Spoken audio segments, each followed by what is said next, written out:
আসেন দুলা ভাই খেলা হবে আসেন ওই বিনোদনের নেতাটা নাই গো ওনার কথা কিন্তু খুবই ভালো লাগছে জ্বালা জ্বালা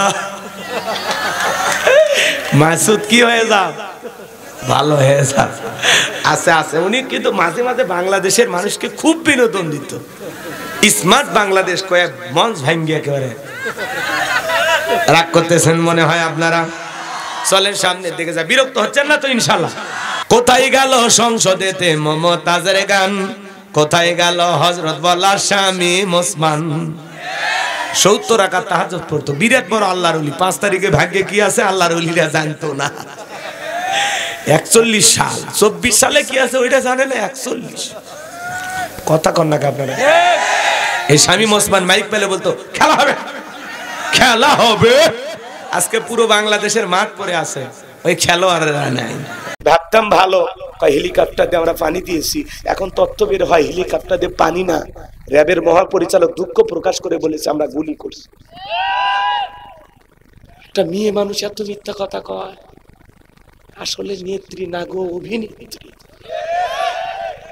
স্বজন হারানোর ব্যথা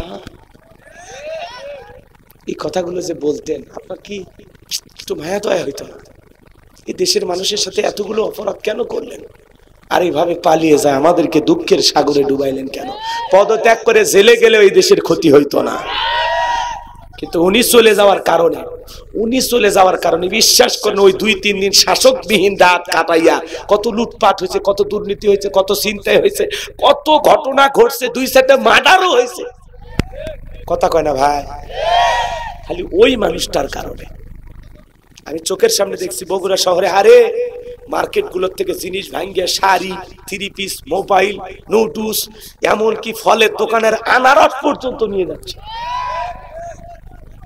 আমি দেখছি আর কাঁদছি আর বলছি আল্লাহ এই স্বাধীনতা আমরা চাইনি এটা কি আনন্দ উৎসব উপভোগ করব আর এক ভাইয়ের ক্ষতি কইরা আমানতের খিয়ানত কইরা দোকান লুটপাট কইরা এটা মুসলমানের স্বভাব হতে পারে না এই বেটা কার দোকানের ফল নিয়ে গেলি টাকা দিছিস ওটা তোর না কোনো ভাইয়ের দোকান ভুলে গেলি কথা কর ওই দলীয় ভাবে কোনো বাড়িতে বা কোনো এক জায়গায় যদি করো তাও চিন্তা ভাবনা করে প্রশাসন আছে দায়িত্ব পালন করে ও অপরাধ করছে মামলা দেও নিজের হাতে আইন কেন তুলে নেব আবেগ থাকা ভালো এত আবেগ ভালো না গণভবনে ঢুকে যেখানে এমপি মন্ত্রীরা বক্তব্য দেয় ওই চেয়ারে বসে সিগারেট খাচ্ছে কে রে ভাই তোর মাথা ঠিক না কথা কর না আর যাই হোক সিদ্ধান্ত নেন আর কোন মহিলাকে আমরা প্রধানমন্ত্রী বানাবো না মেয়েদের রাগ বেশি জেদ বেশি ওরা রাগ করে বাড়ির হাড়ি বাতিল ভেঙে ফেলে দেয় স্বামী তুলে আছাড় মারে এই জন্য আগামীতে আর যাই হোক বাংলাদেশে আমরা নারী প্রধানমন্ত্রী চাই না পুরুষ প্রধানমন্ত্রী চাই কারা কারা হাত তোলেন লিল্লাহে তাকবীর নারীদের দেখা শেষ পুরুষের বাংলাদেশ তুমি রিয়ালিটি মানে নাও তোমার 12টা বেজে গেছে কথা কয় না আজকের রাত কিন্তু খুব কঠিন একটা রাত কথা কয় না কে রাত পোহালেই আপনারা বিজয় উদযাপন করবেন মহান বিজয় দিবস কিন্তু আসলে কি 16 ডিসেম্বরে বিজয় দিবস নাকি 22 ডিসেম্বর আমরা জানি না সঠিক ইতিহাস আমাদের জানা নাই ওই উপরে যারা থাকে ওরা যেদিন তালি বাজায় আমরাও মনে করি মনে আজকে তালি দেওয়ার দিন কথা কন না কেন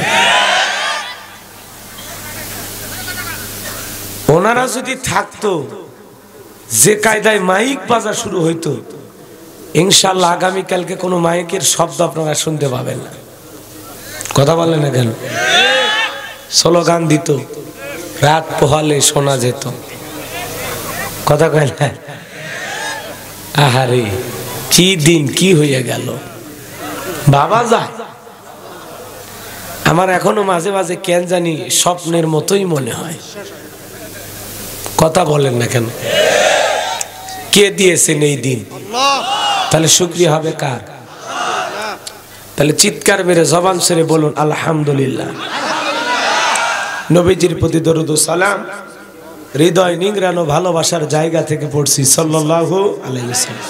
আমি ভূমিকা দিলাম না।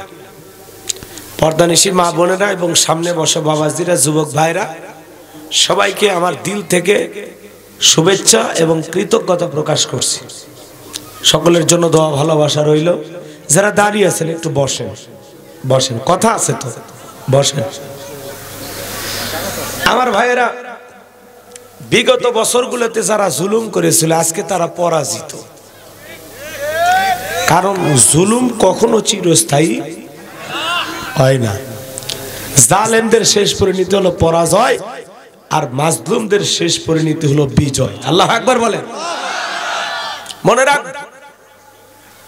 যারা যুগে যুগে জুলুম করেছে তারা কোনো না কোনো একটা সময় যে এমন ভাবে লাঞ্ছিত হয়, এমন ভাবে পরাজয় বরণ করে, মুখ লুকানোর জায়গা পৃথিবীতে থাকে না। কোথায় আছে? এত বড় বড় কথা বলতো সেই মানুষগুলো আজ কোথায়? কথা বলেন না কেন? আল্লাহ, এই জন্য আল্লাহ তাআলার কৃতজ্ঞতা আদায় করতে হয়, বাড়াবাড়ি করতে নাই। কথা বলেন না কেন? কোন কারণে রাগ আপনারা করতেও পারেন, এতে আমার যায় আসে না। কারণ আমি আমার ইচ্ছা মতো কথা বলবো। আপনারা দাওয়াত দিয়ে আনছেন, মেহমান আমি, যা বলবো মাইনে নেওয়া লাগবে। হ্যাঁ, তুমি রিয়ালিটি মাইনে নাও। তোমার 12টা বেজে গেছে। কথা কয় না, কথা কয় না। রাগ করছেন আপনারা? কথা আমাদেরকে বলতে হবে, আর চুপ করে থাকা যাবে না। কথা বলেন ঠিক কি না? এবার চলুন আমরা আলোচনায় চলে যাই। আমি কথা বলবো পবিত্র কোরআনুল কারীমের 74 নাম্বার সূরা। এটা কথা বলা লাগবে। কত নাম্বার? আমি করব ওয়াজ, আপনারা দেবেন আওয়াজ, জবাব দিবেন ঠিক ঠিক, আলোচনা হবে কমপ্লিট। শ্রোতাদের স্পিরিটে বারে বক্তার হিট, আলোচনা হবে জায়গা মতো ফিট।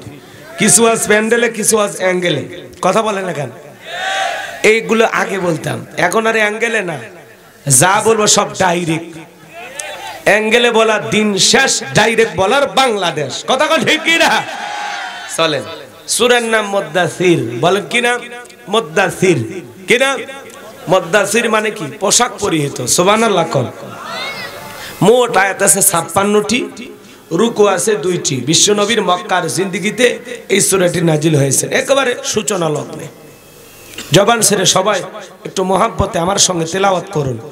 আউযু বিল্লাহি মিনাশ শাইতানির রাজিম। বিসমিল্লাহির রাহমানির রহিম। বিতাড়িত মুর্দার শয়তানের কাছ থেকে আল্লাহ পাকের কাছে আশ্রয় প্রার্থনা চাচ্ছি। পরম কোনো অসীম দয়ালু আল্লাহ তাআলার নামে শুরু করছি। আমরা যে কোনো কাজ শুরু করব কার নামে? আরেকটু জোরে বলেন, কার নামে? আল্লাহর নামে কাজ শুরু করার দরকার আছে না নাই? করবেন তো ইনশাআল্লাহ। আমি আপনাদের সামনে 38 নাম্বার থেকে 46 নাম্বার পর্যন্ত বেশ কয়েকটি আয়াতে কারিমা তেলাওয়াত করেছি। আমি যদি সঠিকভাবে কথাগুলো আপনাদের সামনে আলোচনা করি, প্রত্যেকটা আয়াতের জন্য এক একটা মাহফিলের প্রয়োজন 1.5 থেকে 2 ঘন্টা। এত সময় আপনাদের হাতেও নাই, আমার হাতেও নাই। যত দ্রুত সম্ভব আমরা কথাগুলো একটু গোছায় হলেও বলে শেষ করার চেষ্টা করব ইনশাআল্লাহ। আমার কোনো জ্ঞান নাই, জ্ঞান দেওয়ার মালিক কে? আরেকটু জোরে বলেন। আল্লাহ। ক্বালু সুবহানাকা লা ইলমা লানা ইল্লা মা আল্লামতানা ইন্নাকা আনতাল আলিমুল হাকীম। বলুন সুবহানাল্লাহ। জ্ঞান দেওয়ার মালিক কে? আরেকটু জোরে বলেন কে? আল্লাহ। আমার আল্লাহ রাব্বুল আলামিন বলেন, ওয়ালাকাদ আতাইনা দাউদা সুলাইমানা ইলমা। আমার আল্লাহ ডেকে বলেন, আমি পয়গম্বর দাউদ এবং সুলাইমানকে ইলম দিয়েছিলাম, জ্ঞান দিয়েছিলাম। নবী সুলাইমান আর দাউদকে ইলম আর জ্ঞান দিয়েছিলেন কে? আর একটু জোরে বলেন কে? আমার ভাইয়েরা, আল্লাহ নবী দাউদ আলাইহিস সালাম জীবনের শেষ প্রান্তে গিয়ে আল্লাহ তাআলাকে ডেকে বলেন, আল্লাহ আমার জানতে বড় ইচ্ছা হয় আমার পরবর্তীতে আপনি কাকে ফিলিস্তিনের বাদশাহী দান করবেন। আমার আল্লাহ রাব্বুল আলামিন ডেকে বলে, পয়গম্বর আমার পক্ষ থেকে নিয়ামত এবার একটা সিন্ধুক যাবে, ওই সিন্ধুকের ভিতরে তিনটা জিনিস থাকবে, কোনটার নাম কি, কোনটা দিয়ে কি কাজ হবে, যে বলে দিতে পারবে বুঝতে পারবেন পয়গম্বর আমি আল্লাহ রাব্বুল আলামিন তাকে ফিলিস্তিনের বাদশাহী দান করব। বলুন আল্লাহু আকবার। আরেকটু জোরে বলুন আল্লাহু আকবার। নবী দাউদ আলাইহিস সালাম এই কথা শোনার পরে দেশের হাজার হাজার জনগণকে একত্রিত করে ডেকে বলে, ও দেশের জনগণ শোনো দিয়া মন, আল্লাহর পক্ষ থেকে নিয়ামত এবার একটা সিন্ধুক আসবে, ওই সিন্ধুকের ভিতরে তিনটা জিনিস থাকবে, কোনটার নাম কি, কোনটা দিয়ে কি কাজ হবে, তোমরা কি বলে দিতে পারবা? পয়গম্বরের সামনে থাকা হাজার হাজার মানুষ মাথা নত করে চলে যায়। পয়গম্বরের প্রশ্নের উত্তর কেউ দিতে পারলো না ভাই। এইভাবে কয়েকটা দিন অতিবাহিত হয়ে চলে গেল। আল্লাহ নবী দাউদ আলাইহিস সালাম সব জায়গায় সুন্দর করে বললেন, কিন্তু না, কোন মতে যখন কোন মানুষ জবাব দিতে পারলো না, আল্লাহ নবী দাউদ আলাইহিস সালাম এইবার চিন্তা করলেন, সব জায়গায় দাওয়াত দিলাম, নিজের ঘরেও দাওয়াত দেওয়ার দরকার আছে না নাই? এই কথা ভেবে আল্লাহ নবী দাউদ আলাইহিস সালাম তার ছেলে মেয়েগুলোকে একত্রিত করলেন। আল্লাহ নবী দাউদ আলাইহিস সালাম ছেলে মেয়ের সংখ্যা ছিল 40 জন। জোরে বলেন মারহাবা। কয়জন? আর আমাদের স্লোগান, সন্তান দুইটার বেশি নয়, একটা হইলে ভালো হয়। আর আমার স্লোগান, না হইলে আরো ভালো হয়। খালি টোনা আর টুনি, মরার পরে কান্দারও কেউ নাই, বেঁচে থাকতে ডিস্টার্ব করারও কেউ নাই। কথা কোন ঠিক কিনা? যারা বলে সন্তান দুইটার বেশি নয়, একটা হইলে ভালো হয়, মনে রাখবেন এই স্লোগান মুসলমানের স্লোগান না, এটা তামাম পৃথিবীর ইহুদি খ্রিস্টানরা কৌশল করে মুসলমানের মাথার মধ্যে ভাইরাস ঢুকে দিয়েছে, সন্তান দুইটার বেশি নয়, একটা হলে ভালো হয়। কারণ তামাম পৃথিবীর জালেম বেঈমানেরা চায় মুসলমানের সংখ্যা কমুক না বাড়ুক। জোরে বলেন। আজকে তামাম পৃথিবীতে 700 কোটির উপরে মানুষ। আমরা যদি সংখ্যায় 350 বা 400 কোটি মুসলমান হতে পারতাম, পৃথিবীর জালেমেরা মুসলমানদের রক্ত নিয়ে খেলা করা তো দূরের কথা, মুসলমানের পশম বাঁকা করার সাহস পৃথিবীর কোন জালেমের ছিল না। আজকে মুসলমান সংখ্যায় কম, এজন্য জালেমেরা হয়েছে আমাদের জম। কথা বলে না কেন? তাহলে সংখ্যা বাড়ানোর দরকার আছে না নাই?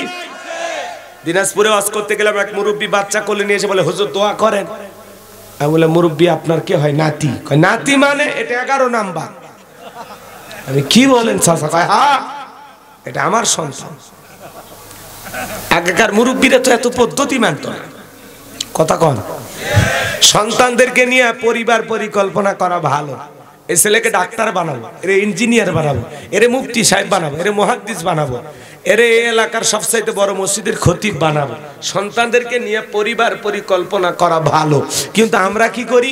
মারিবার পরিকল্পনা। কোন ট্যাবলেটে টেনশন মুক্ত? কথা কয় না। কথা বলা লাগবে, না হলে আমি ওয়াজ করব না।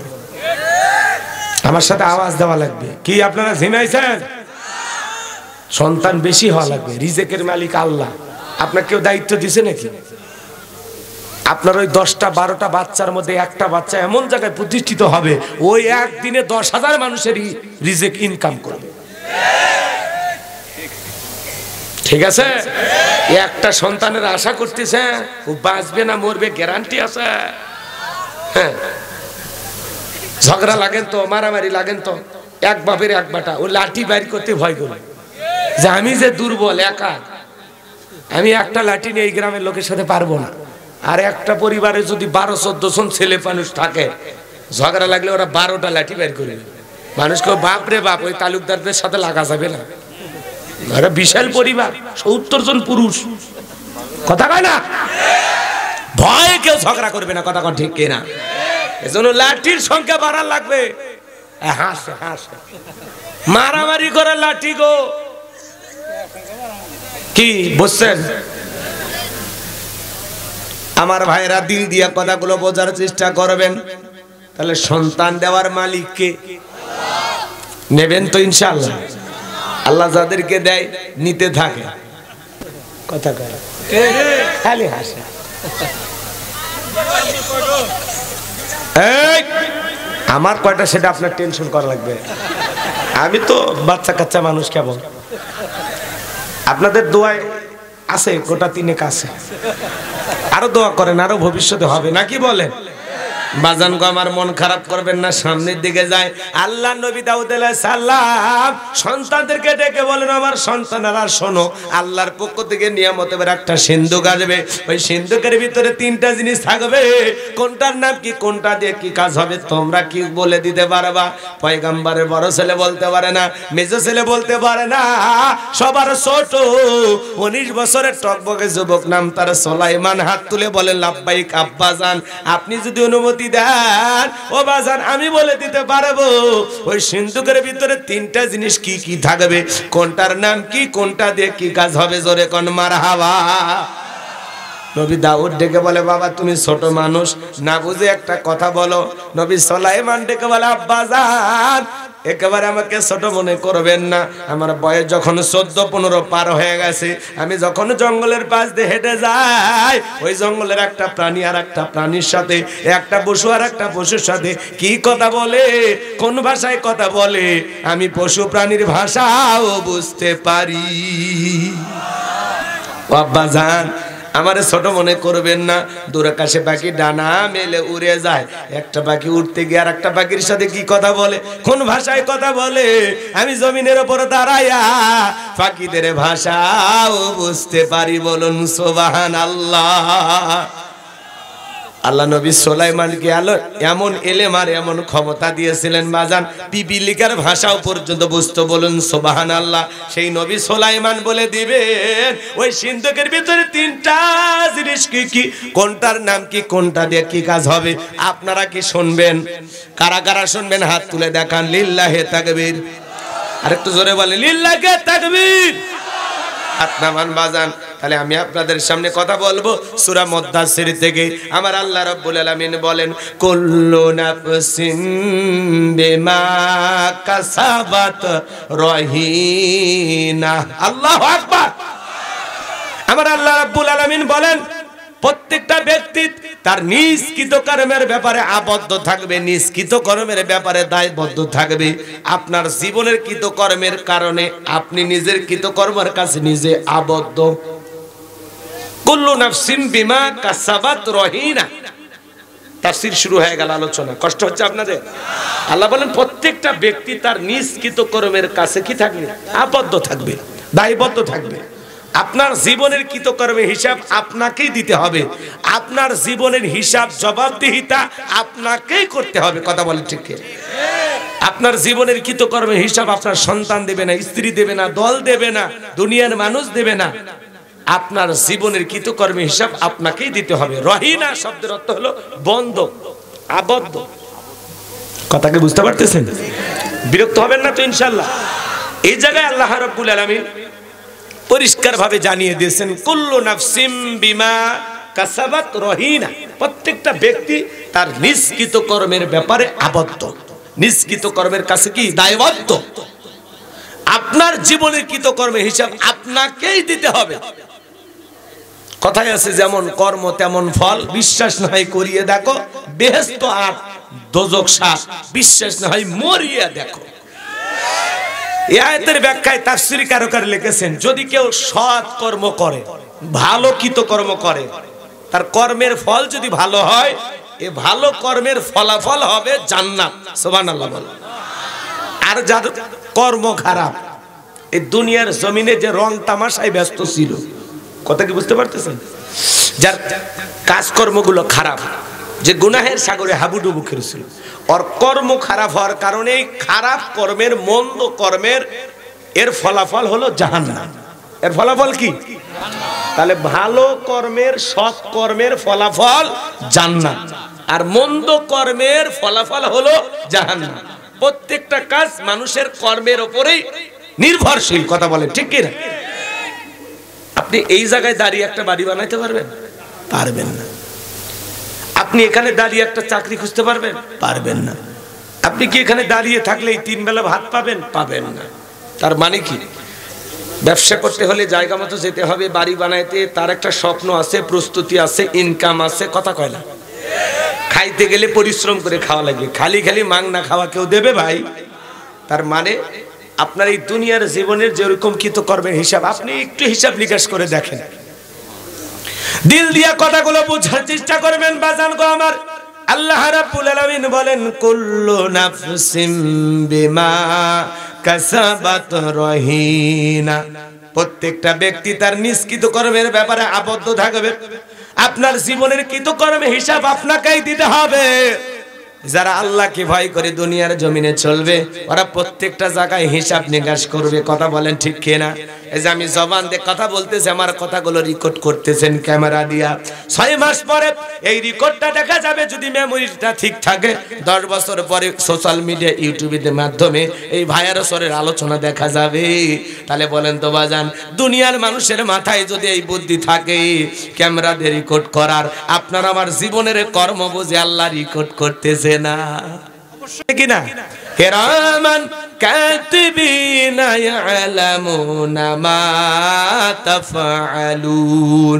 সম্মানিত দুইজন লেখক সদা সর্বদা আপনার আমার জীবনের ডায়েরিটা লিখতেছে। ডান কাঁধে থাকা ফেরেশতা আপনার নেক আমলগুলো লিখতেছে, বাম কাঁধে থাকা ফেরেশতা আপনার গুনাহগুলো বদ আমলগুলো লিখতেছে। কথা বলেন ঠিক কি না? এজন্য আল্লাহ রাব্বুল আলামিন বলেন কুল্লু নাফসিন বিমা কাসাবাত রহিনা, প্রত্যেকটা ব্যক্তি তার নিজ কর্মের ব্যাপারে আবদ্ধ থাকবে। আপনি আমি জবান দিয়ে ভালো মন্দ যা বলি প্রত্যেকটা কর্ম রেকর্ড করা হচ্ছে। এজন্য আল্লাহ রাব্বুল আলামিন বলেন মা ইয়ালফিজু মিন কাউলিন ইল্লা লাদাইহি রাকিবুন আতীদ। আমার আল্লাহ বলেন বান্দা এমন কোন কথা বলে না, এমন কোন কর্মকাণ্ড করে না যা রেকর্ড করার জন্য আমার ফেরেশতারা নাই। আপনারা আমার জীবনের প্রত্যেকটা কৃতকর্ম রেকর্ড করা হচ্ছে, কিতাব আকারে ডায়েরি আকারে লেখা হচ্ছে। কঠিন কিয়ামতের ময়দানে আল্লাহ তাআলা আমলনামার কিতাবটা আপনার আমার হাতে ধরায়া দিয়ে বলবেন ইকরা কিতাবাকা, আজকে তোমার কিতাব তুমি পড়ো। তোমার হিসাব দেওয়ার জন্য তুমি নিজেই যথেষ্ট। মানুষ নিজের আমলনামা পড়বে আর আশ্চর্য হয়ে বলবে লা ইগাদিরু সগীরাতাও ওয়ালা কাবীরাতান ইল্লা আহসাহা। এত বড় আশ্চর্যজনক একটা কিতাব যেখানে ছোট কথাও লেখা বাদ যায় নাই, বড় কথাও লেখা বাদ যায় নাই। দিনের আলোতে রাতের আধারে গোপনে প্রকাশ্যে নদীর সরে কাশফুলের পাশে যেখানে যা করেছেন বাজান প্রত্যেকটা কথা প্রত্যেকটার অডিও ভিডিও আল্লাহর কাছে আছে না না আছে। যেদিন মানুষ নিজের আমলনামা দেখে নিজে অস্বীকার করবে, বলবে আল্লাহ এটা আমার আমলনামা না। জমিন সাক্ষী দেবে যে জমিনের উপর দাঁড়ায় পাপ করেছেন। কোথায় কার অন্না ধরে টান দিয়েছেন, এ কথা কর না কে? শরম লাগে? গুনাহ করতে শরম লাগে না? খালি আলোচনার সামনের দিকে যা খালি মজা পাবেন আর ভাববেন যে হুজুর এত কিছু বুঝলো কেমনে। জায়গায় জায়গায় হাত দেবো, জায়গায় জায়গায়। একটু অপেক্ষা, কষ্ট হচ্ছে নাকি? বিরক্ত হচ্ছেন বাজা? আপনি আমি জমিনের উপরে দাঁড়াইয়া কোথায় কি করেছি এই জমিন সাক্ষী দেবে। এজন্য আল্লাহ রাব্বুল আলামিন বলেন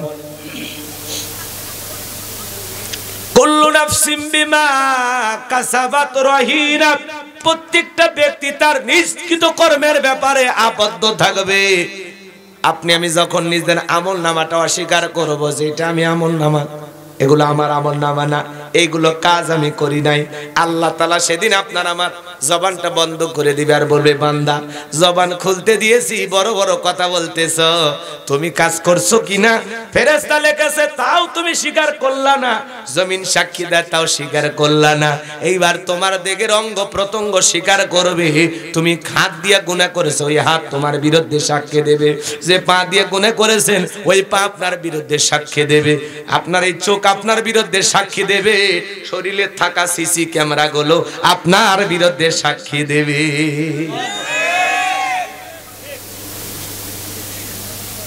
কষ্ট হয়? চোখ আপনার বিরুদ্ধে কথা বলবে, কান আপনার বিরুদ্ধে কথা বলবে, আপনার পা আপনার বিরুদ্ধে কথা বলবে, আপনার হাত এই হাত দিয়া কোথায় কি করছেন, কার খেরে পালা আগুন লাগাইছে, কার বাগানের গাছ কাটে ফেলতেছেন, কার ফল চুরি করে খাচ্ছেন, কার হাঁস মুরগি চুরি করছেন, কার ছাগল চুরি করে খাইছেন, কার দোকানের টাকা চুরি করছেন, কি করছেন, এ হাত সব বলে দেবে। বউ বাদে এই হাত আর কোন নারীর দেহে ব্যবহার হয়েছে, হাসেন না, এটা হাসেন, রসিকতা না, দিল দিয়ে বোঝেন। হ্যাঁ, এবার চলেন একটু গভীরে যাই। বলবো, বিরক্ত হবেন না তো? বলবো, তাকবীর দেন, লিল্লাহি তাকবীর। একটু উদাহরণ দে, এক্সাম্পল দিয়ে কথা বললে কথাগুলো বুঝতে ভালো হয়। এবার চলেন মসজিদের ইমাম সাহেবের কাছে প্রথমে যাই। মনে করেন আপনাদের মসজিদের ইমাম সাহেব, ওনার হাতে একজন গোপনে 50,000 টাকা দিয়ে বলতেছে, হুজুর মসজিদের কাজ চলতেছে, গোপনে 50,000 টাকা দিলাম, আমার নাম বলার দরকার নেই, আপনি খালি দোয়া করেন। এই যে মসজিদের ইমাম আর দান করা ব্যক্তি দুইজন মিলে লেনদেন হচ্ছে, এ সময় কি ফেরেশতা আছে না নাই? খালি জোরে বলবেন, আছে না নাই? ওইটা ভিডিও হচ্ছে না, রেকর্ড হচ্ছে না? এখন ইমাম সাহেব যেহেতু উনি নাম বলতেও নিষেধ করছে, গোপনে দান করছে, এখন এইটা যদি ইমাম সাহেব চিন্তা করে যে বেতন যে দেয় এই টাকা আমার বহুত অভাব অনটন আছে, এ টাকা নিজের মনে করে যদি ইমাম সাহেব খরচ করে, ফেরেশতারা অবশ্যই বলবে যে অনেক কষ্ট করে ইমামতি মুয়াজ্জিমিগিরি করে, অতএব ওইটা 50,000 টাকার হিসাব লেখার কোনো দরকার নেই, হুজুর মানুষ বললে ছাড় দিবে। কি ভাই, লিখবে না ছাড় দেবে? জোরে বলে, লিখবে না ছাড় দেবে? হুজুর যদি সততার সহিত ওই টাকা মসজিদের সভাপতি সেক্রেটারির হাতে জমা দেয়, সেই ভালো গুণটাও লেখা থাকবে। আবার হুজুর যদি নিজের মনে করে খরচ করে, সেই ব্যাপারে হুজুরকে জবাব দেওয়া লাগবে। 50,000 তো দূরের কথা, মসজিদের দান বক্স থেকে 5 টাকা নিয়ে যদি 1 খিলি পানও খায়, ওই 5 টাকার ব্যাপারে ইমাম সাহেবকে আল্লাহর কাছে জবাব দিতে হবে। এবার চলেন মাদ্রাসার হুজুরের কাছে যাই। মাদ্রাসার হুজুরের কাছে একজন একটা ছাগল দিয়ে বলতেছে, হুজুর এগুলো মাদ্রাসার বাচ্চা এতিমদেরকে জবাই করে খাওয়ায় দেন। সদকা দেয় না ভাই, সদকা দেয় না? সদকা দিলে বালা মুসিবত দূর হয়ে যায়, মাঝে মাঝে দেবেন। শোনেন, এবার ইমাম সাহেব জবাই করার পরে 14 কেজি গোস্ত হয়েছে।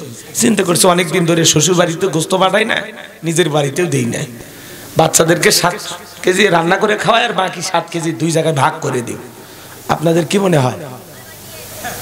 ফেরেশতা তো লিখবে না, কারণ হুজুর অনেক পরিশ্রম করে মাদ্রাসায় কষ্ট করে, এটা ফেরেশতারা নিজেরা দেখছে, অতএব এটা ফেরেশতারা লিখবে না। কি এটা ভিডিও হবে কিনা? যে ছাগল দিয়েছে তারও ভিডিও আছে, হুজুর যে জবাই করে গোস্ত ভাগ বাটোয়ারা করতেছে ওইটারও ভিডিও আছে। কথা কয়, হুজুর 7 কেজি নিজের বাড়িতে পাঠানো তো দূরের কথা, ওখান থেকে 50 গ্রাম গোস্ত যদি বাড়িতে নিয়ে আসে, ওই ব্যাপারে ওই মাদ্রাসার মুহাতামিমকে আল্লাহর কাছে জবাব দিতে হবে। কথা বলেন, দিতে হবে কিনা? যদিও এগুলো উদাহরণ দিচ্ছি, কারণ কোন মসজিদের হুজুরও দুর্নীতি করে না, মাদ্রাসার হুজুরও দুর্নীতি করে না। কথা কোন ঠিক কিনা? হুজুর যদি সুন্দর করে বাচ্চাদেরকে রান্না করে খাওয়ায়, তারও ফেরেশতারা ভিডিও করে রাখবে, লিখে রাখবে।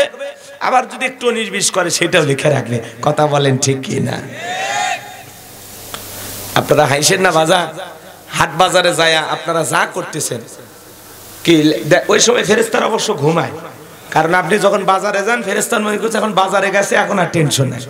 আপনি বাজারে যা কি করতেছেন ওইটাও ফেরেশতারা লেখে। কথা বলেন ঠিক কিনা? খালি নেতারা যা করে ওই সময় ফেরেশতারা লেখে না, ভয়ে ভয়ে। কি কন? ইউনিয়ন পরিষদের চেয়ারম্যান একজন ব্যক্তি চাল পাবে 50 কেজি, লাখ কাটে লেখা আছে কত? 50 কেজি। চাল দিয়েছে 20 কেজি, আর বাকি 30 কেজি মাইরে খাচ্ছে। ফেরেশতার ওই সময় নাই? ভিডিও হয়েছে না? জোরে বলেন, হয়েছে না? এখন ওই ব্যক্তি যদি বলে ভাই 50 কেজি লেখা দিলেন, 20 কেজি বাকি 30 কেজি, কথা বেশি কথা বলবি না। ওগুলো দল চালাইতে গেলে, ছেলে পেলে চেয়ারম্যান এগুলো টিকাইতে গেলে কিছু লাগে, ওগুলো সাঙ্গ পাঙ্গ আছে, তেল মোটর সাইকেলে কেনা লাগে, ঝামেলা কইরো না। বেশি কথা বললে 20 কেজি রেখে দেবো। চাল পাইছে 500 বস্তা, 300 বস্তা আগে বিক্রি করে দেয়, বাকি 200 বস্তা কোনো মতে ভাগ বাটোয়ারা করে দেয়। কি বলেন? চেয়ারম্যান সাহেব, নেতা সাহেব যদি এরকম করে, ফেরেশতারা লিখবে না? অবশ্যই লিখবে। কথা বলেন ঠিক কিনা? তাহলে নেতা যদি দুর্নীতি করে, ওইটাও ফেরেশতারা ভিডিও করে রাখছে। কারা এই দেশের টাকা বিদেশে পাচার করেছে, প্রত্যেকটা ভিডিও আছে। কথা বলেন, ওরা দুর্নীতি করে 11 লক্ষ কোটি টাকা বিদেশে পাচার করেছে, গাড়ি বাড়ি সম্পদের পাহাড় করেছিল। ওই দুর্নীতিবাজ নেতাদের প্রত্যেকটা টাকার জবাব দিতে হবে।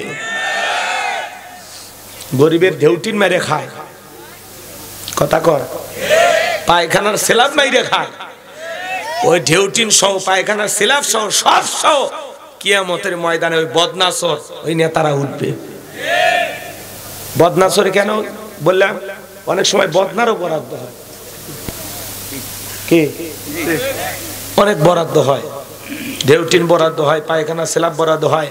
নদী ভাঙ্গন এলাকায় বড় বড় বস্তা, এত বস্তা এত হাজার বালু ঢেলছে, এত হাজার মাটি কাটছে, এগুলো বরাদ্দ হয়। কাজ করছে 2%, বিল নিছে হলো 100%, 98% টাকা মারিয়ে খাচ্ছে। ভাই কথা কন না আপনারা গো। আজ 5 কোটি 10 কোটি টাকা দামের গাড়ি পরে আছে, চড়ার মতো এমপি মন্ত্রী নাই, ব্যাংকের অ্যাকাউন্টে টাকা আছে, মন্ত্রী নাই। আর যারা বিদেশে পাচার করছে ওরা এখন বগল বাজাচ্ছে, কথা কন, কথা কন। ওরা আনন্দে আত্মহারা হয়ে গেছে। এত বড় বড় কথা বলতো, ওই গেল এমপি মন্ত্রী, আছে আছে। মন্ত্রীরা সব কোথায় গেল, এমপিরা সব কোথায় গেল, কোথায় কাদের কাকা, ওদের সারা দেশটা বড় লাগে ফাঁকা ফাঁকা। পালাবো না, পালাবো না, পালাবো না, পালাবো না, যাই না তাদের দেখা, ওদের সারা দেশটা বড় লাগে ফাঁকা ফাঁকা। আইন মন্ত্রী আটকে গেল আইনেরই ফাঁকে, দাড়ি সারা দরবেশটারে ভণ্ড ভণ্ড লাগে। শুনেছি ভাই কত নেতা নেত্রী খাইতেছে ভাই ডান্ডা, বিচারপতি কালামানিকের ফাটিয়েছে নাকি আন্ডা। এটা আমার খবর না, মিডিয়ার খবর। এই বিচারপতি শামসুদ্দিন মানিক আল্লামা সাইদি হুজুরকে মৃত্যুদণ্ডের রায় দিয়েছিল। আমরা বলতে চাই ওই একই ট্রাইব্যুনালে বিচারপতি মানিককেও মৃত্যুদণ্ডের রায় দিতে হবে। এই বিচারপতি শামসুদ্দিন মানিক 116 জন আলেমের তালিকা করেছিল। আমার মতো গাইবান্দার ভাঙ্গা বক্তা রোল নাম্বার ছিল 23। আমি কত নাম্বার সিরিয়ালে? যারা আলেমদের তালিকা করেছিল আজকে বিনা তালিকায় ওরা জেলখানায়। কার খেলা? জোরে বলেন, কার খেলা? পলকের ঝলক গেল, পলকের ঝলক গেল, থামিয়ে নেটের চাকা, ওদের সারা দেশটা বড় লাগে ফাঁকা ফাঁকা। কোথায় গেল সংসদেতে মমতাজের গান, কোথায় গেল হযরত বলার স্বামী ওসমান। 70 রাকাত তাহাজ্জুদ পড়তো, বিরাট বড় আল্লাহর ওলি। 5 তারিখে ভাগ্যে কি আছে আল্লাহর ওলিরা জানতো না। 41 সাল, 24 সালে কি আছে ওইটা জানে না। 41 কথা কন না আপনারা। এই স্বামী ওসমান মাইক পেলে বলতো খেলা হবে, খেলা হবে। আজকে পুরো বাংলাদেশের মাঠ পড়ে আছে, ওই খেলোয়াড়রা নাই। আসেন দুলা ভাই, খেলা হবে, আসেন। ওই বিনোদনের নেতাটা নাই গো, ওনার কথা কিন্তু খুবই ভালো লাগছে। জালা জালা মাসুদ কি হয়ে যাও, ভালো হয়ে যাও। আছে আছে, উনি কিন্তু মাঝে মাঝে বাংলাদেশের মানুষকে খুব বিনোদন দিত। স্মার্ট বাংলাদেশ কয়ে মঞ্চ ভাঙ্গিয়ে একেবারে। রাগ করতেছেন মনে হয় আপনারা? চলেন সামনের দিকে যা। বিরক্ত হচ্ছেন না তো? ইনশাল্লাহ মাঝে মাঝে একটু বাস্তবতা বললে রাগ করবেন না তো? চলবে চলবে, হাত তুলে বলেন চলবে চলবে। তাকবীরটা লিল্লাহি তাকবীর। হাত নামান বাবাজিরা আমার। তাহলে নেতারা যা করতেছে ফেরেশতারা সব লিপিবদ্ধ করতেছে। নেতা যদি সঠিকভাবে জনগণের আমানত বুঝা দেয়, নেতা যদি ক্ষমতার চেয়ারে বসার পরে এলাকার মাদক বন্ধ করে দেয়, এলাকার অশ্লীলতা বন্ধ করে দেয়, ভালো ভালো কাজ যদি করে, নেতা ভালো কাজ করার কারণে ভালো পুরস্কার পাবে, আর মন্দ কাজ করার কারণে মন্দ পুরস্কার পাবে। জনগণের আমানত সঠিকভাবে পৌঁছায় দিলে এর সব পাবে। আর যদি দুর্নীতি করে নিজের পকেটে ঢুকায়, ওই দুর্নীতির দায়ে আখিরাতে আল্লাহর আদালতে গ্রেফতার করা হবে। সেদিন চোর ডাকাতের কাতারে দাঁড়ায় আল্লাহ ওই সমস্ত নেতাদের বিচার করবে যারা জনগণের টাকা নিজের মনে করে মাইরে খাইছে। কষ্ট হয়, কষ্ট হয়। তাহলে আল্লাহ রাব্বুল আলামিন বলেন কুল্লু নাফসিন বিমা কাসাবাত রহিনা, প্রত্যেকটা ব্যক্তি তার নিষ্কৃত কর্মের ব্যাপারে আবদ্ধ। এই বাজানগো আমার দুনিয়াতে ভালো মন্দ যা করবেন, যার অন্তরে আল্লাহর ভয় আছে, যে হিসাবের ভয় করবে, সে সুদ খাইতে পারবে না, ঘুষ খাইতে পারবে না, জিনা ব্যভিচার করতে পারবে না, খাদ্যে ভেজাল দিতে পারবে না, ওজনে কম দিতে পারবে না, নিজের ব্যবহারের কারণে মানুষকে কষ্ট দিতে পারবে না। কথা বলেন ঠিক কিনা? আপনি আমি দুনিয়ার জীবনে যা করতেছি বাজার, প্রত্যেকটা কথা লিপিবদ্ধ হয়ে যাচ্ছে। আমার আল্লাহ রাব্বুল আলামিন বলেন ইল্লা আসহাবাল ইয়ামিন, ডানপন্থী যারা জান্নাতি তারা, ডান পাশে যারা থাকবে তারা নিরাপদ। আল্লাহ রাব্বুল আলামিন বলেন ওয়া কুনতুম আজওয়াজান সালাসা ফাআসহাবুল মাইমানাতি মা আসহাবুল মাইমানা ওয়া আসহাবুল মাশআমাতি মা আসহাবুল মাশআমা ওয়াস-সাবিকুনাস সাবিকুন উলাইকাল মুকাররাবুন। একটু জোরে বলুন আল্লাহু আকবার। সূরা ওয়াকিয়ার ভিতর আল্লাহ তাআলা জানিয়ে দিলেন কঠিন কিয়ামতের ময়দানে মানুষকে আল্লাহ তাআলা তিন শ্রেণীতে ভাগ করবে। এর মধ্যে ডান পাশে যারা থাকবে ডানপন্থী যারা জান্নাতি তারা, ডান পাশে যারা থাকবে তারা থাকবে নিরাপদ। এজন্য মুসলমান হওয়া লাগবে ডানপন্থী। কথা বলেন ঠিক কিনা? কঠিন কিয়ামতের ময়দানে আল্লাহ পাক যেন আমাদেরকে ডানপন্থী হিসেবে কবুল করেন। জোরে বলুন আমিন। এরপরে আল্লাহ রাব্বুল আলামিন বলেন ফি জান্নাতি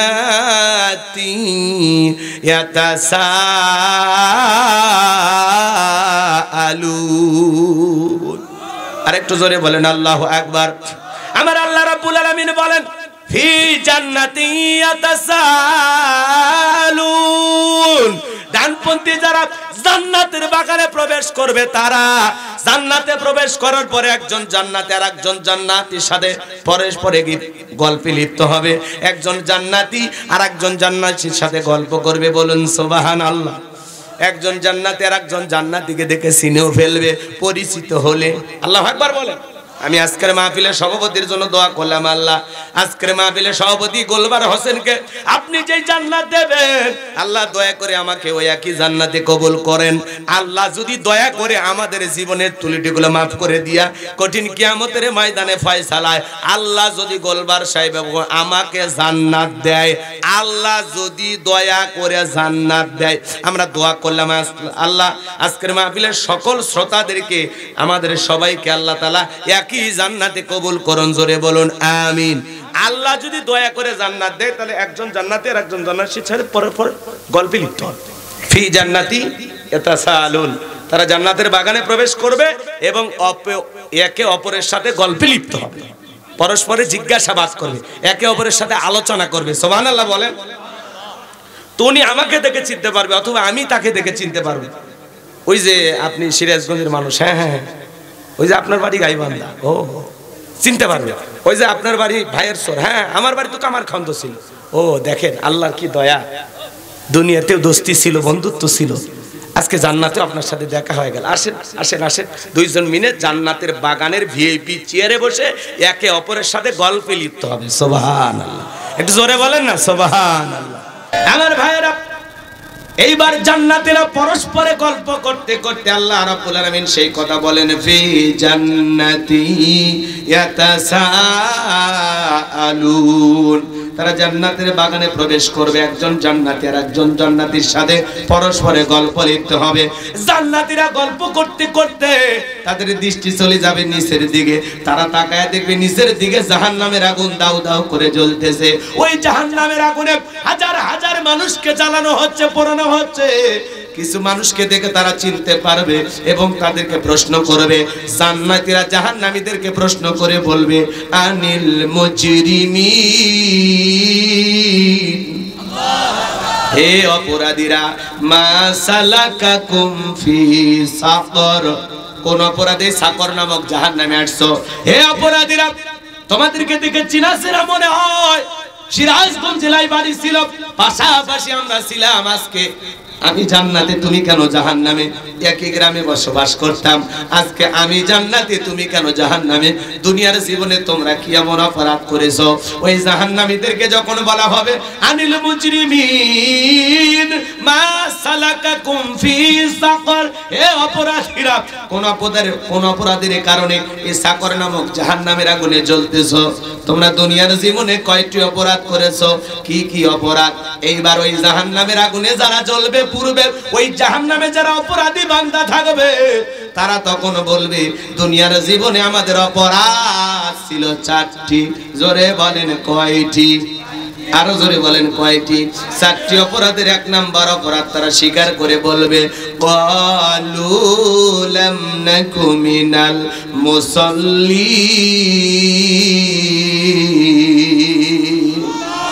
তারা বলবে দুনিয়ার জীবনে আমাদের 1 নাম্বার অপরাধ হলো ক্বালু লাম নাকু মিনাল মুসাল্লিন, আমরা দুনিয়াতে মুসল্লি ছিলাম না, সালাত আদায় করতাম না, নামাজ পড়তাম না।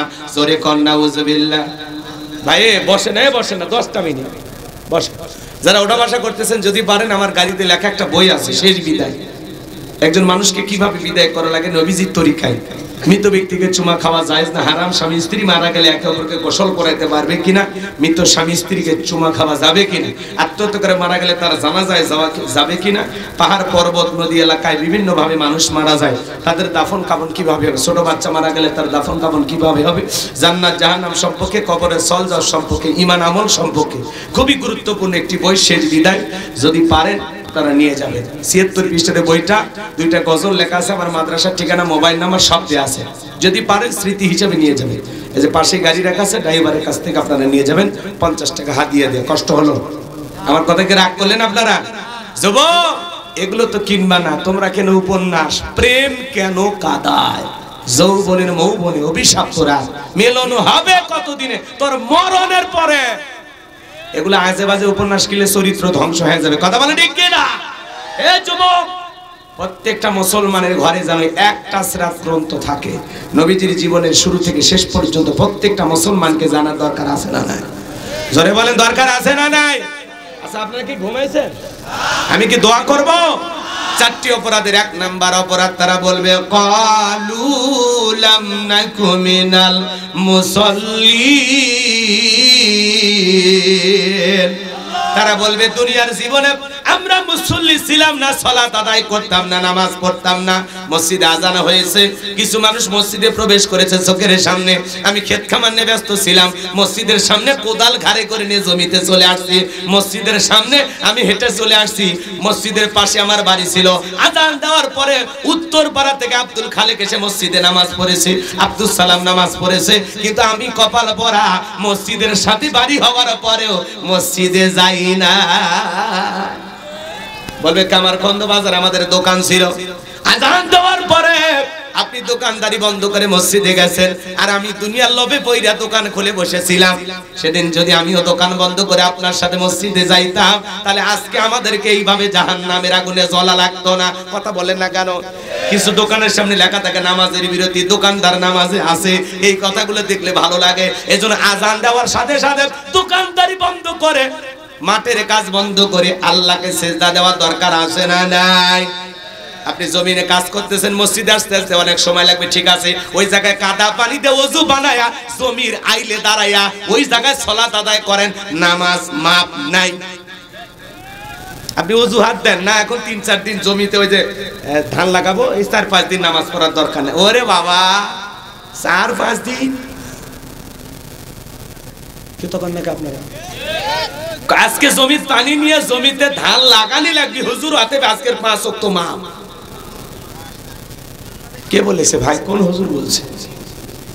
মহিলাদের মাপ আছে, পুরুষের মাপ আছে গো? আছে মাপ আছে? মাপ নাই। মাঝে মাঝে অনেক ভক্ত এসে কয় হুজুর সেলফি একটা প্লিজ, আগে নামাজ পড়ো আমার সাথে। তখন বলতে হুজুর আমার শরীর ঠিক নাই।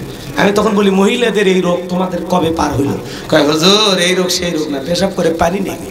যেই মুসলমানের সন্তান বলবে আমি পেশাব করে পানি নেইনি, ওর চরিত্র আর কুকুরের চরিত্র এক। কুত্তাও পেশাব করে পানি নেয় না, ওই মুসলমানও পানি নেয় না। কুকুর আর এর মধ্যে কোনো পার্থক্য আছে? কুকুরও পেশাব করে টপ টপ করে পরে, এরও পেশাব করে টপ টপ করে পরে, লুঙ্গি মেকে যায়, প্যান্ট মেকে যায়, আর আতরের মতো সুগন্ধি বের হয়।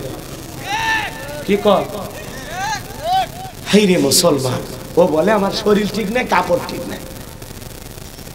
মুসলমান সবসময় শরীরটাকে পবিত্র রাখার দরকার আছে না? কবরে এক শ্রেণীর মানুষকে শাস্তি দেওয়া হবে শুধুমাত্র এই কারণে যারা পেশাব থেকে পবিত্রতা অর্জন করত না। শুধু একটা অপরাধ। কি ভাই, এই যে ভাই, যে চাচা 10 মিনিট চাইছি বাজান, বসেন না। কষ্ট হচ্ছে আপনাদের, বুঝতে পারছি, জোর করে আসলে তো হয় না, কষ্ট হয়, কষ্ট হয়। খালি মসজিদটা সুন্দর বানাইলে হবে না, ওখানে সালাত আদায় করে আমাদের জীবনটাও সুন্দর করার দরকার আছে না নাই? হ্যাঁ, নামাজ পড়বেন তো ইনশাআল্লাহ। তাহলে তারা বলবে ক্বালু লাম নাকু মিনাল মুসাল্লিন, আমরা দুনিয়াতে মুসল্লি ছিলাম না, আমরা ক্ষেত খামার নিয়ে ব্যস্ত ছিলাম, ব্যবসা নিয়ে ব্যস্ত ছিলাম, দুনিয়াদারি নিয়ে ব্যস্ত ছিলাম। আমার চোখের সামনে মানুষ মসজিদে গেছে, আমি তাকায়া দেখছি। আমি বোট খেলা নিয়ে ব্যস্ত ছিলাম, মুরব্বি ডাকতো, এ যুবক, এ বাবা, এ খেলাধুলা বন্ধ করো, চলো না বাবা মসজিদে চলো। তখন বলে মুরব্বি, আমাদের মতো বয়স থাকতে আপনি কি করেছিলেন? মুরব্বির জবান বন্ধ, মসজিদে চলে গেল। এই যুবক এখন বলতেছে, আজকে মুরব্বিক জায়গা মতো দিছি, তুমি মুরব্বিক দাও নাই, তুমি নিজের দা নিজে দিছো। কথা কন নাকি আপনারা? মুরব্বির কথা শুনে যদি মসজিদে যাইতা কপালটা খুলে যাইতো। কথা বলে ঠিক কিনা? এজন্য বাজার দুনিয়ার ব্যস্ততা পিছনে ফেলে শুধু মসজিদটা সুন্দর করলে হবে না, এই মসজিদে আমরা নিয়মিত সালাত আদায় করব ইনশাআল্লাহ।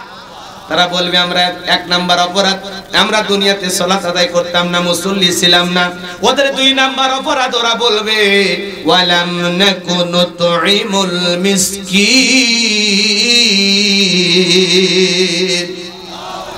নামাজ পড়বেন তো? হাত তোলেন, পড়বেন তো ইনশাআল্লাহ? এতগুলো মানুষ যদি নামাজি হয়, আজকের মাহফিল কবুল। কি ভাই, হাত তোলা কি প্যান্ডেলে থাকবে নাকি আসলেই মসজিদে ঢুকবেন? আল্লাহ যেন কবুল করেন, জোরে বলুন আমিন। ওদের 2 নাম্বার অপরাধ, ওয়ালাম নাকুনু তুইমুল মিসকিন। ওরা বলবে আমরা দুনিয়াতে অভাবগ্রস্ত সাইল দরিদ্র মিসকিনদেরকে খাবার দিতাম না, তাদেরকে সাহায্য সহযোগিতা করতাম না। আমার ভাইরা, মিসকিনদের হক নষ্ট হয় 2 ভাবে, একটা রাষ্ট্রীয় ভাবে আর একটা সামাজিক ভাবে। আপনার আশেপাশে যারা গরিব দুঃখী মানুষ আছে, আপনার সম্পদের ভিতরে তাদেরও হক আছে না? না, এজন্য সাইল দরিদ্রকে সহযোগিতা করবেন। আল্লাহ রাব্বুল আলামিন বলেন ওয়া আম্মাসাইলা ফালা তানহার, কোন সাইল দরিদ্র যদি তোমার কাছে হাত পাতে, তোমার দুয়ারে এসে হাত পাতে, খবরদার তাকে তুমি খালি হাতে ফেরত দিও না, কিছু না কিছু দেওয়াই লাগবে। ভাইজান, মানুষকে দিলে কমে না, কমে না। আলাদা একটা খুচরা টাকা পকেটে রেখে দেবেন, 2-4 জন বের হলে 5 টাকা 10 টাকা সাধ্য অনুযায়ী দান করবেন, মানুষকে দেবেন। দেওয়ার মধ্যে আলাদা তৃপ্তি আছে। দুঃখী মানুষকে দিলে কমে না, কমে না, আল্লাহ সম্পদ বাড়াইয়া দেবে। পারবেন তো ইনশাআল্লাহ?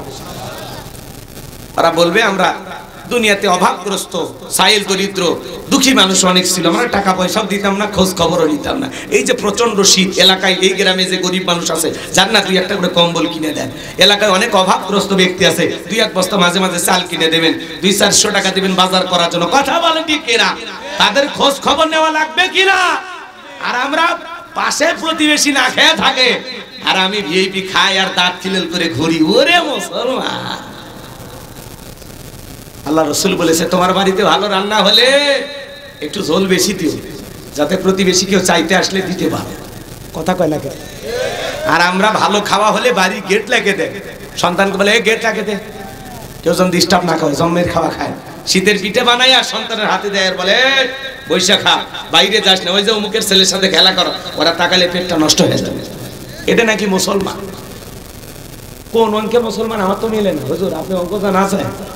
হ্যাঁ, আপনার তো উচিত ছিল ছেলেটার হাতেও দিলেন আর বললেন ওই যে তোমার যে বন্ধু বা বান্ধবী যার সাথে তুমি খেলাধুলা করো ছোটবেলায়, আবার ওই বড় বন্ধু বান্ধবী ধরে না, ছোট ছোট শিশু কালের কথা বলতে, ওই যে তুমি যে বাচ্চাটার সাথে খেলা করো, ওরা তো পিঠা বানায় না, আমরা বানাইছি, তাহলে ওদেরকে দিয়েই খাবো, তুমি একা কেন খাবে? যাও তোমার বন্ধুকে ডাক দাও। এটা একজন প্রকৃত মুসলমানের আচরণ।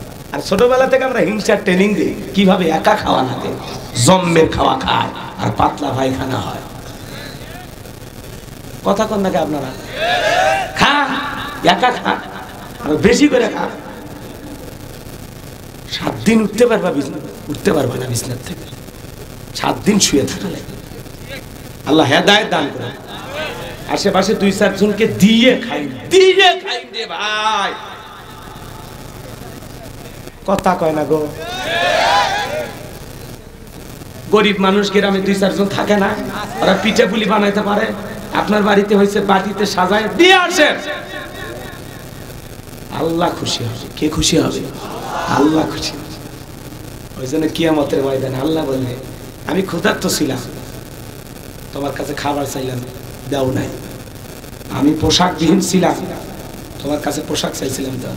মানুষ তখন বলবে, আল্লাহ কি বলে, আপনি চাইতে গেছেন আর আমি দেইনি।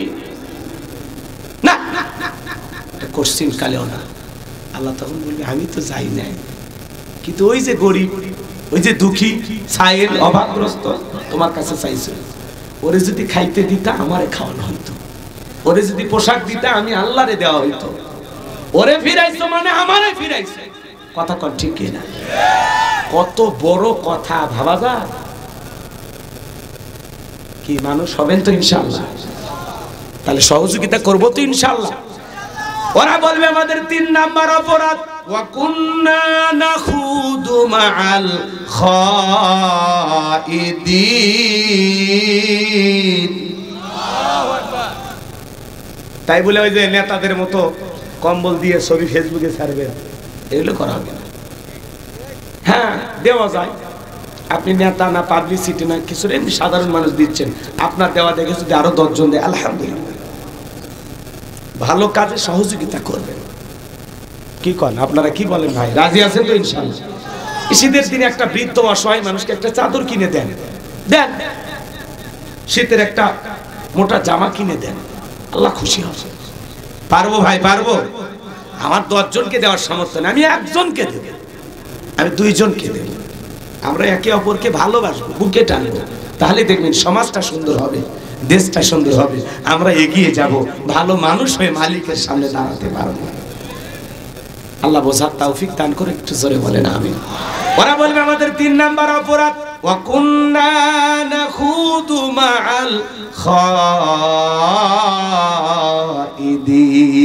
খাইদিন। বলবে আমরা দুনিয়াতে সমালোচনায় ব্যস্ত ছিলাম, এক জায়গায় বসে 2-3 ঘন্টা গল্প, চায়ের কাপে ঝড় তোলে, অমুক খারাপ তুমুক খারাপ, এ ভালো না সে ভালো না, ও নামাজ বলে কি হবে, শুনগায় ও আছে না? আরে ভাই, মানুষের এত সমালোচনা কেন? হুজুরের পিছনে নামাজ পড়ে, আবার হুজুরের বিরুদ্ধে সমালোচনা, গোলাম রব্বানির আসনে আবার গোলাম রব্বানির বিরুদ্ধে সমালোচনা, আছে না? না কেন ভাই, কেন?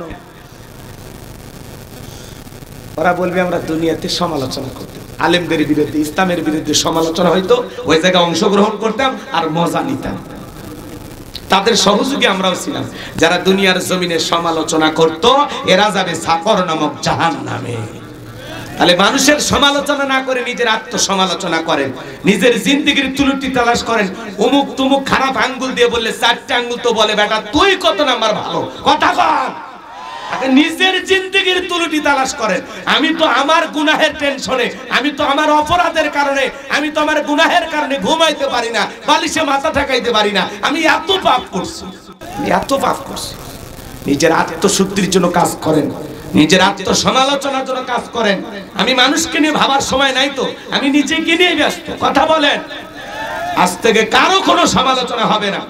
এই গীবত, স্মরণীয় সমালোচনা, এই সকল করি, এগুলো মহিলাদের স্বভাব ছিল, আগে আমরা জানতাম। এখন 4-5 জন পুরুষ এক জায়গায় হইলে পুরুষদের ভিতরে এটি ঢুকে গেছে। আপনি কি আপনার মৃত ভাইয়ের গোশত খাবেন? জোরে বলেন। তো যারা গীবত করে, এরা মৃত ভাইয়ের কি খায়? গোশত খায়। দুনিয়ার কোনো ভাই এটা খাইতে পারবে না, এটা ঘৃণিত কাজ। এই যে গীবত, পরনিন্দা, সকল করি, এগুলো হলো ঘৃণিত কাজ। মনে থাকবে তো ইনশাআল্লাহ? রাস্তা দিয়ে একজন মোটরসাইকেল নিয়ে যাচ্ছে, এটা বউ না মেয়ে না মা অনুমান করে বলে জিনিস। এই যে ধারণা করলেন, এটা গুনাহ, এটা কবিরা গুনাহ। কথা কয় না ভাই? কেউ উপস্থিত নাই, তাকে নিয়ে আলোচনা করতেছেন, এটা কবিরা গুনাহ। আজ থেকে আমরা কারো সমালোচনা করব না ইনশাআল্লাহ, জবানটাকে কন্ট্রোল করব তো ইনশাআল্লাহ। মাংসমাতা নাজা, চুপ থাকলে আপনি নাজাত পাবেন। যত দুনিয়াতে কম কথা বলা যায় তত ভালো। পারবো তো ইনশাআল্লাহ। আল্লাহ রাসূল বলেছেন তোমরা যদি দুইটা জিনিস কন্ট্রোল করতে পারো, একটা হলো দুই চলের মাঝখানে থাকা নরম জিহ্বা, আর দুই উরুর মাঝখানে থাকা লজ্জাস্থান। এই দুইটা যদি হেফাজত করতে পারো, আমি নবী তোমাদের জান্নাতের জিম্মাদারি নিলাম। চিৎকার মেরে বলুন সুবহানাল্লাহ। এজন্য আমরা কারো সমালোচনা করব না। হাজী সাহেব মনে থাকবে তো ইনশাআল্লাহ, আমল করতে পারবো তো ইনশাআল্লাহ। আল্লাহ আমাদেরকে কবুল করুন। ওরা বলবে আমাদের 4 নাম্বার অপরাধ, ওয়া কুন্না নুকাযযিবু বিয়াউমিদ্দিন। ওরা বলবে আমাদের 4 নাম্বার অপরাধ, আমরা পরকাল দিবসকে অস্বীকার করতাম। পরকাল নামের যার একটা জগৎ আছে, সেখানে যে জবাবদিহিতা করতে হবে, হিসাব নিকাশ আছে, এইটা আমরা কখনো কল্পনাও করতাম না। আমরা মনে করেছিলাম পরকাল বলে কিছু নেই, পরকালে কি হয় না হবে, মানে পরকালের ব্যাপারে উদাসীন ছিল। কিসের পরকাল, কিসের হিসাব, এটা আরো কল্পনাও করতো না। কিন্তু আল্লাহ কি বলেন, মালিক ইয়াউমিদ্দিন, শেষ বিচার দিবসের মালিক আল্লাহ। আল্লাহ হলেন আহকামুল হাকিমিন, তিনি হবেন বিচারক। আর আল্লাহ যেদিন বিচার দিবস কায়েম করবে, সেই দিন কারো প্রতি জুলুম করা হবে। আপনি যতটুকু পাপ পারলা ততটুকু বুঝিয়ে দিন।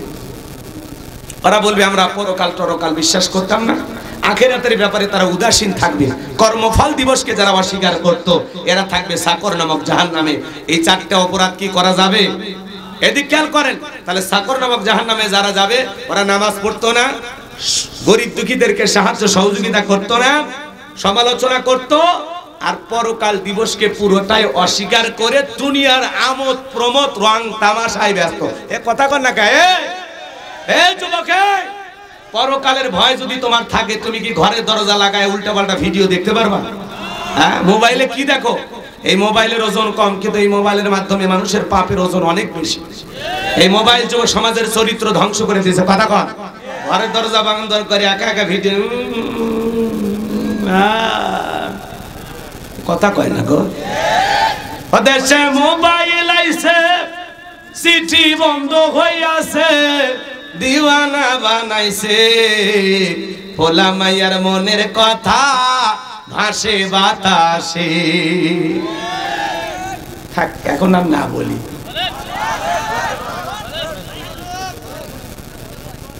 সাড়ে 12টা বেজে গেছে, আমি তো খেয়ালই করি। রাগ করতেছেন মনে হয়? তাহলে বলবো চলবে? তাহলে জোরে বলেন চলবে। ও দেশে মোবাইল আইছে, চিঠি বন্ধ হইয়াছে, দিওয়ানা বানাইছে, পোলা মাইয়ার মনের কথা ভাসে বাতাসে। ও দেখো পোলা পানের মন বাদা ফেসবুকে এখন, ও দেখো পোলা পানের মন বাদা ফেসবুকে এখন, মোবাইলে চ্যাটিং কইরা কাটায় সারাক্ষণ। এই মোবাইল পাইয়া দেখো মদনের মাইয়া, এই মোবাইল পাইয়া দেখো মদনের মাইয়া, কি কাণ্ড ঘটাইছে, স্বামী সংসার রাইখা নাকি পালাইয়া গেছে। পরকিয়া করে পালা যায়, আমার সোনার দেশটা খাইছে রে পরকিয়া প্রেমিক। কি যে দুনিয়াতে শুরু হয়ে গেছে বাজার। 20-30 বছর স্বামীর সংসার করে, পরকিয়া প্রেম করে আরেকজনের হাত ধরে ভাগা যায়। এর চাইতে স্বার্থপর ডাইনি পাশানি নারী আর কেউ আছে? যেই নারী স্বামীর ঘর ভাঙ্গিয়া, স্বামীকে মোহাব্বত ভালোবাসা না দিয়া 2-4টা বাচ্চা রেখে আরেকটা ছেলের হাত ধরে পালিয়ে যায়, এরা আসলে নারী জাতির কলঙ্ক। কেমনে পারলি? 2টা বাচ্চা, 4টে বাচ্চা, কেমনে পারো গো? 4টে বাচ্চা হইলে যে স্বামীর কাছে, তারে ফেলায় আরেকটা পুরুষ, তোর লজ্জা নাই? কথা কনে। আর যুবক তোমরা যারা এগুলো করো, তোমাদের লজ্জা নাই? আল্লাহ হেদায়েত দান করুন, আল্লাহ হেদায়েত দান করুন। কষ্ট পাইছেন? দেশে টিকটক আসিয়া সব গেল ভাসিয়া, সিদ্দিক সোরা নায়ক হইছে আইডি খুলিয়া। এই মোবাইলে হাই কি জাদু আছে ভাই, পোলা পান বুঝাছে, পড়ালেখা তুইলা রাখছে সপ্তম আকাশে। পড়াশোনা সব বন্ধ, মন বসে না পড়ার টেবিলে, মন চলে যায় ভারতের তরুণীর দিকে। প্রেমের টানে ভারতের মেয়ে, মিশরি মেয়ে, সৌদি আরবের মেয়ে, ভুটানের মেয়ে, মালয়েশিয়ার তরুণী বাংলাদেশে প্রেমের টানে ছুটে আসতেছে। চিন্তা করেন বাংলাদেশি যুবকের প্রেমের পাওয়ার কত। আমি তো আশ্চর্য হয়ে যাই। তাহিরির ভক্ত না? তাহিরিনে পাইছো কি? তাহিরিরও কণ্ঠ আছে, ওরও ভক্ত আছে। কথা কন ঠিক কিনা? খালি ঠিকঠাক জবানটা কাজে লাগাইলে ইনশাল্লাহ তাহিরি ভাইয়েরও জনপ্রিয়তা আরো বাড়বে। কথা কন ঠিক কিনা? আমরা সবার জন্য হেদায়েতের দোয়া করব। কারোর সাথে আমাদের শত্রুতা নাই, আমরা সবাইকে ভালোবেসে বুকে টানবো, কাউকে ভালো ঘৃণা করে দূরে সরে দেব না। সবাই আমাদের ভাই। কথা বলে ঠিক কিনা? এখন তাহিরি সাহেব শুনবেন একদিন হঠাৎ করে গ্রেপ্তার হয়ে গেছে। আজকালের মধ্যে গ্রেপ্তার হতেও পারে, কারণ যে ঘটনা ঘটছে উনি যদি সেদিন একটু প্রশাসনকে সম্মান দেখায় চলে যাইতো তাহলে ঝামেলাটা হইতো না। উনি কিন্তু কণ্ঠ ভালো, উনি নিজের নামে গান গাইতো, শোনেনি আপনারা? হ্যাঁ, তো যাই হোক, আবার কোন মানে আর কত কইবে? 12:30 পার হয়ে গেছে, আর কত কইবে? বেঁচে থাকলে আবারও দেখা হবে ইনশাআল্লাহ। ভালো থাকবেন, সুস্থ থাকবেন। যে প্রচন্ড শীত পড়ছে, বেশিক্ষণ বাইরে থাকলে আপনারা অসুস্থ হবেন। আমি ভালোবাসি, এই জন্য আজকে ছুটি দিচ্ছি। বেঁচে থাকলে আবারও দেখা হবে। যদি পারেন আমার লেখা বইটা নিয়ে যাবেন, অনেক কথা বইটার ভিতরে আছে, খুবই গুরুত্বপূর্ণ বিষয় তুলে ধরা আছে। স্মৃতি হিসাবে 50 টাকা দিয়ে নিয়ে যাবেন। ও আখিরি দাওয়ানা আনিল হামদুলিল্লাহি রাব্বিল আলামিন। বাবাজি কারো কিছু বলার আছে হুজুর? তাহলে আমরা দোয়ার দিকে যাই। 50টা বস্তা মিল হয়েছে তো? আল্লাহ আমাদের কবুল করুন। না কোনটা কোনটা? ও নবী সুলাইমানের ওই কথা মনে আছে? আরে বেটা এতক্ষণ ওয়াজ করলাম তা ভুলে গেলে না? কি শ্রোতা গো, তোমারে পুরস্কার দেওয়া দরকার। মাশাআল্লাহ, ওইটা মনেই আছে। আর না, ওই দুইটা বলতে গেলে আরো আধা ঘন্টা ওয়াজ করে। অতএব 1 মিনিটে নবী সুলাইমানের কথাটা বলে দিয়ে যায়। বাসর ঘরের ঘটনার বলার সুযোগ হবে না। না না, খালি কোন এই বাবা, ভাই মারিস না বাবা। না না না, শোনেন, বোঝা যায় আপনারা যারা বসে আছেন এলে খাঁটি শ্রোতা। এরা ফজর চলে মানে ফজরের আজান দেবে, তাও ওয়াজ ছাড়বে না। কি নিয়ত করছেন যে হুজুর ওয়াজ শুনবো কিন্তু ফজরের নামাজ পড়বো না? এরকম শ্রোতা হলে হবে? নামাজ পড়তে হবে। বাড়িতে যা ঘুমাবেন, আবার 4:30টার পরে 4:45টার দিকে উঠে তাহাজ্জুদ পড়ে ফজর পড়ে ঘুমাবেন। ঠিক আছে তো ইনশাআল্লাহ? এবার শোনেন, জি জি, এদিক খেয়াল করেন। নবী সুলাইমানের কথা বলবো অথবা বাসর ঘরে, দুইটার মধ্যে একটা, দুইটা বলা সম্ভব না। নবী সুলাইমানের কথাটা বলি। থাম রে বাবা, থাম। একদিনে সব শুনবা তাহলে তো আমার চলবে না। আর এক জায়গায় দেখা হবে ইনশাআল্লাহ। কষ্ট হচ্ছে বাজান গো আমার। আল্লাহ নবী সুলাইমান ডেকে বলে, আব্বা জান, ওই সিন্ধুকের ভেতরে 3টা জিনিস থাকবে। 1 নাম্বার থাকবে একটা কিতাব, রাষ্ট্র সমাজ কিভাবে পরিচালনা করা লাগবে ওই কিতাবের ভিতরে লেখা থাকবে। এটা মুসলমানদের শুধু ধর্মীয় কিতাব না, এটা হলো সংবিধান। আল্লাহু আকবার বলেন। ও আব্বা জান, ওই সিন্ধুকের ভিতরে আল্লাহর পাঠানো একটা কিতাব থাকবে, সমাজ রাষ্ট্র কিভাবে পরিচালনা করা লাগবে পুরোটা তথ্য ওই কিতাবের ভিতরে দেওয়া থাকবে। আল্লাহু আকবার বলেন। 2 নাম্বার থাকবে একটা চাবুক। বাবা, সমাজে যারা অপরাধ করে, অন্যায় করে, যারাই অপরাধ করুক না কেন, ওই চাবুকটা যায় সে অপরাধীকে শাস্তি দেবে। সারা পৃথিবীতে 10,000 মানুষ অপরাধ করলে ওই 10,000 মানুষকে পিটাইয়া জায়গার চাবুক জায়গায় ফেরত আসতে 1 মিনিটও লাগবে না। বলেন আল্লাহু আকবার। ও বাবা, ওই চাবুক চালানোর জন্য মানুষ লাগবে না। যারাই অপরাধ করবে, যেই দেশে করুক, মুহূর্তের মধ্যে চাবুক যায়া ওরে আচ্ছা তারে পিটাইয়া শাস্তি দিয়া জায়গার চাবুক জায়গা চলে আসবে। আল্লাহু আকবার বলেন।